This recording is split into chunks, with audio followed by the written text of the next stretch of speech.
Troisièmement, la gêne que vous décrivez, elle est surtout une gêne qui n'est pas des Français en général, qui est de la bourgeoisie française. La bourgeoisie française, effectivement, repose, je le dis beaucoup dans le livre, son acte premier est un acte de dissimulation. Oui, c'est tout à fait. Dissimulation de la plus-value qu'elle extorque aux prolétaires, ça je suis très marxiste. Et d'hypocrisie, on peut dire. Et puis de dissimulation de ses biens, de ce qu'elle fait avec ses biens, de la façon dont elle fait fructifier ses biens à partir des biens, de tout un tas d'échappatoires fiscaux qu'elle pratique à l'envi. Donc effectivement, il y a une grande tradition, mais je dirais, c'est pas plus français qu'autre chose. Je pense que c'est un trait commun de la bourgeoisie de dissimuler ce qui est le nerf de sa classe, à savoir les tractations d'argent. Je pense pas que là-dessus les Français soient finalement beaucoup préférez la tradition protestante. Alors moi, non, c'est vous qui m'affiliez aux États-Unis. En fait, le geste que je fais, je crois qu'il faudrait qu'il se rapporte à la fois à une tradition littéraire existentialiste qui consiste à parler de soi et de ne pas avoir peur de s'afficher soi-même. On va en parler d'ailleurs. Elle pourrait passer par Nietzsche, elle pourrait passer par Sartre, elle pourrait passer par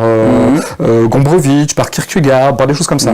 Et là, le deuxième aspect vient de mon marxisme. C'est-à-dire qu'à partir du moment où vous considérez que le cœur des choses, c'est quand même les rapports d'argent, les rapports économiques, les rapports de production, la division du travail ordonnée par ces rapports de production, alors vous êtes pour élucider en permanence où se trouve l'argent, qui en a, qui en possède et sous quel terme. Et moi, je pousse le geste jusqu'au bout, c'est-à-dire je le fais pour moi-même.